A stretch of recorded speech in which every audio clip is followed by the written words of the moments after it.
Have you ever received a wide range of price proposals that were way off base, either too high or too low? Are you frustrated that there was not more intense price competition around the price range that you had in mind? These problems are easier to solve than you think by using an affordability statement. In this module, you'll learn when and how to use one in your next procurement. Welcome to Innovations in Focus, which equips you with techniques to enhance your procurement processes. We explore best practices pertaining to innovative procurement techniques, benefits of using them, and examples. Please check out all of our modules to help you save money and time in your procurements. So what is affordability? Let's say that you're hoping for a price around $500,000, but price proposals received are $435,000 in the low range, $650,000 in the high range, and $540,000 between the two. Now, none are really near the price that you were expecting. When using the technique called affordability, the government provides vendors with a target price or a price range for the requirement to help better inform vendors of the scope of the work to be performed. This module will show you how providing an affordability statement helps level the competitive playing field, increases transparency, and helps align proposed prices with budgetary reality. This technique can be used in the pre-solicitation phase, the solicitation phase, or both. Above the word affordability are arrows pointing towards the words pre-solicitation, represented by a playbook icon, and separately solicitation, represented by an icon of a piece of paper. During the pre-solicitation phase, including market research, the government can provide a draft solicitation which gives additional context to potential offerers on the budget estimate for the requirement. In providing an affordability statement, teams can seek feedback on the alignment of the technical requirement with the identified affordability. During the solicitation phase, the government provides an affordability statement that informs vendors on the estimated price range for the award so that vendors can right-size responses to better align with the government's needs. Especially when used both in your market research efforts and in the solicitation, it allows for greater transparency to the vendor community on expected level of effort or how the affordability may have changed as a result of previous vendor engagement. Here's what it looks like when you don't use affordability. First, what the government can afford. For illustrative purposes, this slide includes the spectrum of possible prices on a horizontal line with 400,000 at the low end and 600,000 at the high end. And the government has in mind something of a high and a low of what they can afford, which is now depicted visually by the purple dotted line in the middle of the spectrum. The low end of the purple line indicates 475,000, and the high end indicates 525,000. That's what they're hoping for. But the government assumes that they're not allowed to share this information with industry, so they don't. Now let's talk about the prices that the government received from industry. But first, it's important to consider how challenging it is for industry to propose pricing to the government. This vendor quote summarizes it well. Price is always the most difficult part of any proposal submission. And it's especially hard since the government's affordability remains very opaque to industry. They can only guess, but that guessing is usually riddled with assumptions.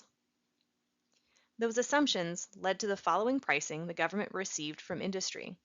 Since industry didn't know what the government could afford, they received a wide range of prices: 410,000, 447,000, 493,000, 547,000, 581,000, and 593,000.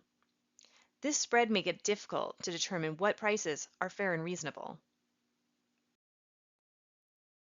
Now, in this scenario, the government happened to award to the vendor with the proposed price of 493,000. But let's consider the sentiment after the procurement was all over.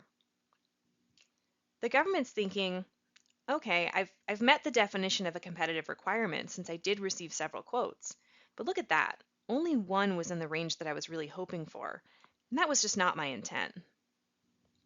The vendor with the lowest price is thinking, gosh, now that I found out the awarded price, I wish I'd known the government could have afforded more. I could have right-sized it by boosting what I had offered in my technical approach. The vendor with one of the highest prices is thinking, if I'd known the government couldn't afford my pricing, then I could have right-sized it by paring down what I offered in my technical approach. Remember that vendor quote? Price is always the most difficult part of any proposal submission. Now, let's consider using an affordability approach. We have our same spectrum of prices from 400 to 600,000, but this time the government told industry roughly what they could afford, between 475 and 525,000. And they noted that this was neither a ceiling nor a floor. With this information, let's consider what pricing the government received from industry. The spectrum now shows prices that are much more aligned to the government's affordability range. A few of those prices are outside the range, and that's okay. Remember, it was not a ceiling nor a floor. While that's a lot different grouping than what happened when they did not use the affordability technique. And how was the sentiment when this procurement was awarded? Here's a quote from a USCIS contracting officer after using the affordability approach. We on the government side receive price proposals that are more aligned and really not all over the place. And how about from the vendor community? Here are some quotes based on actual post-award interviews with vendors where they were reflecting on whether or not affordability was effective for them. Always effective, we can get an idea of what is the level of effort. That's always very, very helpful. It enhances transparency so that no one feels like they have the inside track. It gave us a benchmark to determine the level of effort.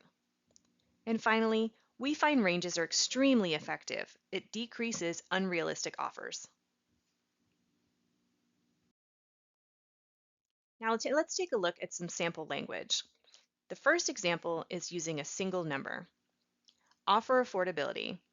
The government invites offers with a total price less than $90 million. Offerors should not interpret this figure as either a floor or ceiling on offers. Rather, this information is provided as a courtesy to prospective offerors. The government may select a quote for award with a price below, at, or exceeding this figure if it finds that offer provides the best value and funds are available. Notice that the government is communicating that they can afford a price of $90 million or less. Notice there is also language allowing the government to award a quote with a price below, at, or exceeding that $90 million price. This gives the government the flexibility that they may want later. In this example, USCIS used an affordability range. To assist offers with assessing the magnitude of services to be performed during contract performance and to develop a resource-loaded performance work statement, the government estimates that approximately $9.5 million to $11.5 million of services are required to meet all requirements in a calendar/contract year basis. This range gives vendors a ballpark price that the government finds to be affordable. In addition, note that USCIS described the range as approximately. That's a helpful wiggle word to alert industry that the government can still award to a price lower or higher than that range. Whether you're using 8.4, 13, 15, or 16505 procedures, affordability can be used. There's nothing in the FAR that prohibits sharing an affordability statement with industry. In FAR 15201, Exchanges with Industry Before Receipt of Proposals, you'll find that you're encouraged to exchange information as early as possible, and it points out that RFIs can be used early in the process to obtain price and other information for planning purposes. There are numerous benefits to using affordability. First, the government receives technical solutions and prices that are better aligned with their budget. It also goes beyond merely checking the box and results in more competitive pricing, since the competition intensifies closer to what can be afforded. There's also the benefit of having fewer pricing outliers by leveling the competitive playing field. And since industry knows what can be afforded, they don't have to make as many assumptions when developing their pricing strategy, since they have that ballpark range. It increases transparency, which benefits industry and government.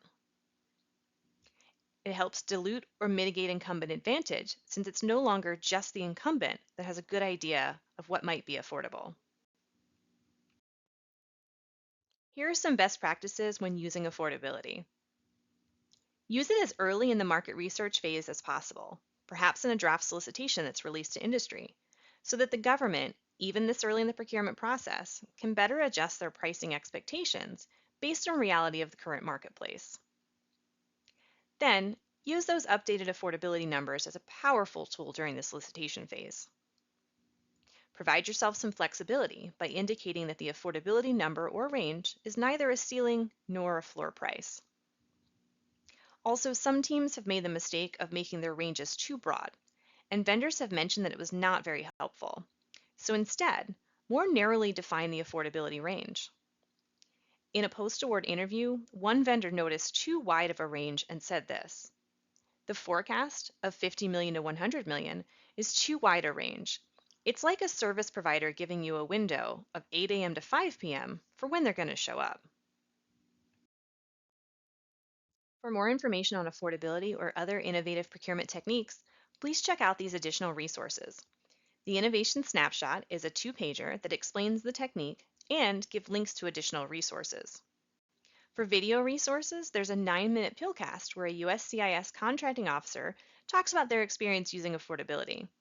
You can find that on our YouTube page by searching for DHS PIL. For a deep dive story on when affordability was used, there's an hour-long webinar which can be accessed through PIL's internal DHS Connect page. And lastly, the Periodic Table of Acquisition Innovation has resources and examples about affordability, which can be found at acquisitiongateway.gov/periodic-table.